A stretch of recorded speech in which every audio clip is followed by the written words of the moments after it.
Finally চাকৰিটো পাই গ'ল ন। আপুনি আজি চাকৰি পালে চাব, আপোনাক মানুহে মানে একদিন দুদিন পিছে মানে আজিৰ পৰা আপুনি দুশ্মন লাগি গৈছে গাঁৱত বা আশে পাশে মানুহে আপোনাক কিমান কি ক'ব, বা চাকৰি পাই লেবেল হৈছে, হেৰি হৈছে, কিবা হৈছে, এনেকৈ থাকিব, আপোনাৰ বাটত ওলাবই মন নাযাব। যদি তেনেকৈ আপোনাক কোনোবাই কিবা কয় তেতিয়াহ'লে আপুনি কি ক'ব, বুজি পাইছে না? এনেকুৱা কথা ক'ব লাগিব।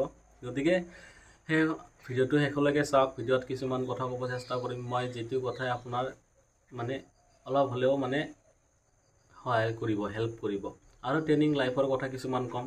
গতিকে ভিডিঅ'টো শেষলৈকে চাব, ঠিক আছে? লেভেল হৈছে সেইটো বহুত কথা।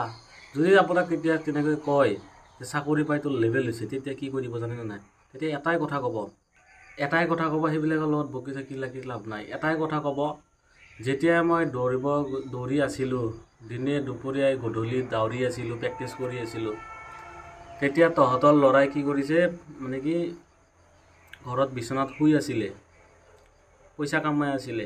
মই নিজৰ মেহনতত, নিজৰ কষ্টত, নিজৰ অকাতত চাকৰি পাইছোঁ।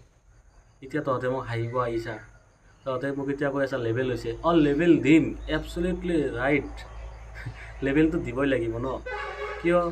আজি বছৰ ধৰি তুমি কষ্ট কৰিছা, চাকৰি পাইছা, নিজৰ অকাতত চাকৰি লৈছা, লেভেলটো দিবই লাগিব। পুৰা লেভেল দিবা, ঠিকছে লেভেল দিবা। বুজি পাইছে না? লেভেলটো দিবই লাগিব, এনেকৈ ক'বা। ট্ৰেইনিঙত বন্ধুসকল যিবিলাক লাগতিয়াল বস্তু আছে সকলোবোৰ লৈ যাব, আৰু আপোনালোকক মানে ক'বই অলৰেডি, যেতিয়া আপোনাৰ ডকুমেণ্টেশ্যন কৰিব যাব ৰিজাৰ্ভত, তেতিয়া আপোনালোকক ক'ব, তেতিয়া মানে চব যি লাগেল বস্তু আছে চব লৈ যাব লাগিব। মানে বেছি বস্তু নিনিব, তাৰ পৰা বস্তু দিব আপোনালোকক।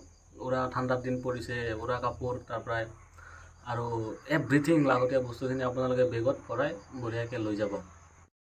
গোটেই 12 মাহটো ট্ৰেইনিং হ'ব, মাজতে আপোনালোকে মিড টাৰ্ম লিভ পাব, মানে ছুটি পাব ঘৰত আহিবলৈ। তাৰপিছত আপোনালোকে এটা কথা মনত ৰাখিব যে ট্ৰেইনিং পিৰিয়ডত যাতে আপোনালোকে ভৰি হাত এইবিলাকত যাতে ভাঙি দুখ পাব বুলি নহয়। গতিকে খুব সাৱধানতে ট্ৰেইনিং কৰিব। যদি আপোনালোকৰ ভৰি চৰি বা কিবা এটা প্ৰব্লেম হৈ যায়, তেতিয়াহ'লে আপোনালোকৰ ট্ৰেইনিং বেক হ'ব পাৰে। আপোনালোকে দৰমহা পাব, ABUৰ কেইটাৰ 30+ পাব, আৰু কামাণ্ডোৰ দৰমহাটো অলপ বেছি, মানে এলাউন্স আছে ন, কামাণ্ডো এলাউন্সটো পায় সিহঁতে সোমোৱাৰ লগে লগে মোটামুটি কামাণ্ডোবোৰে 36, 37, 36 মানে পাব। সিহঁতৰ তাৰমানে কামাণ্ডো এলাউন্স আছে নহয়, সেইটো কাৰণে। আৰু ABUৰ কেইটা 30+, 31, 32 সেনেকৈ সোমাব। দৰমহা সোমোৱাৰ লগে লগে নাপায়। দৰমহা কেতিয়া পাব আপুনি? দৰমহাটো পাব মোটামুটি আজি জইনিং কৰিলে নহয়, আজিৰ পৰা আপোনালোকে দৰমহাটো পাব, কিন্তু 2-3 মাহ পিছত পাব। গতিকে আপোনালোকে অলপ টকা চকা লৈ যাব। বস্তু লাগতিয়াল বস্তুখিনি আপোনালোকৰ ডেইলি লাইফত যিখিনি বস্তু লাগে, তাৰমানে কলগেট, ব্ৰাছ, আইনাৰ পৰা এভৰিথিং বস্তু আপোনালোকে লৈ যাব লাগিব। লৈ যোৱাৰ পিছত আপোনালোকে যেতিয়া ট্ৰেইনিং হ'ব, 2-3 মাহ আপোনালোকে কি হ'ব, নিজৰ পইচাৰে খাব লাগিব, খৰচা কৰিব লাগিব, নিজৰ পইচাৰে বস্তুবোৰ কিনিব লাগিব, ড্ৰেছ চিলাব লাগিব, বুজি পাইছে? তাৰপিছত 2-3 মাহ যোৱাৰ পিছত আপোনালোকৰ চেলাৰী গোটাই যিদিনাৰ পৰা জইনিং কৰিছিলে সেইদিনাৰ পৰা আপোনালোকে দৰমহাৰ চেলাৰী পাই যাব। মই যেতিয়া চাকৰি পাইছিলোঁ, তেতিয়া মোৰ গাঁৱৰ মানুহ এজনে কি কৈছিলে যে চাকৰিত গৈছে, ট্ৰেইনিঙত চেছ, মানে মৰি যাব নহয়, পলাই আহিব, এনেকৈ মানুহৰ আগত খুব বদনাম কৰি আছিলে যে আজিকালি ট্ৰেইনিংবোৰ বহুত হাৰ্ড হৈছে, গতিকে সি টিকিব নোৱাৰে, পলাইব।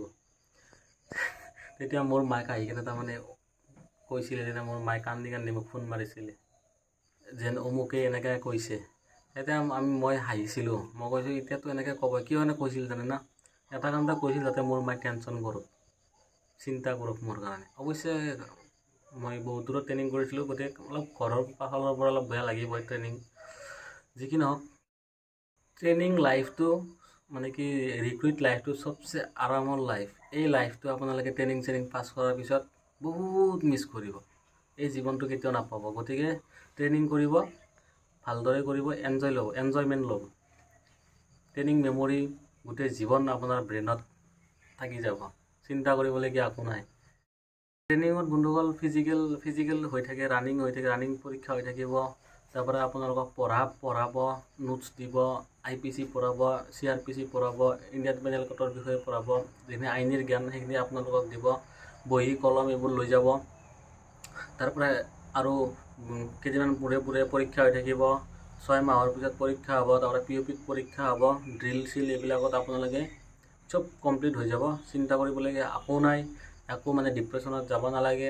মানে এইখিনিয়ে মই ভিডিঅ' বনাব পাৰিছোঁ। মানে বেছি কৈ থাকিলে লাভ নাই, আপোনালোকে জানিব, আপোনালোকে চব হাৰ্ডৱৰ্কৰ মানুহ, কষ্ট কৰি চাকৰি পাইছে আছাম পুলিচত, বুজি পাইছে। আমাৰ যোনে যোনে চাকৰি পাইছে সেইবিলাক কষ্টৰ ফলত পাইছে। গতিকে ট্ৰেইনিং আপোনালোকৰ কাৰণে একো টান নহয়, এনেই ইজিলি, তাতকৈ বেছি কষ্ট আপোনালোকে ঘৰত কৰিছে, বুজি পাইছে না। ট্ৰেইনিঙত আপোনালোকৰ খালি 12 মাহ আপোনালোকে খালি টাইমটো ৰাতিপুৱা উঠিব লাগিব, ইনস্পেকশ্যন হ'ব, কিবা হ'ব, এইবিলাকত তাৰমানে অলপ টাইমটো আপোনালোকৰ বেয়া লাগিব। কিন্তু কষ্ট আপোনালোকে ইয়াতকৈ বেছি ঘৰত কষ্ট কৰিছে, ৰানিং কৰিছে, কিবা কৰিছে, দিনে দৌৰিছে, ৰাতি দৌৰিছে, গধূলি দৌৰিছে। গতিকে চিন্তা কৰিবলগীয়া একো নাই, বিন্দাছ চাকৰি পাইছে, এনজয় কৰক। আৰু কোনোবাই যদি কিবা কয় লেভেল হৈছে, দম হৈছে, ক'ব নিজৰ অকাতত চাকৰি পাইছোঁ, বুজি পাইছে। লেভেল দিমে, মচন দিমে, ঠিক আছে, হ'ব দিয়ক।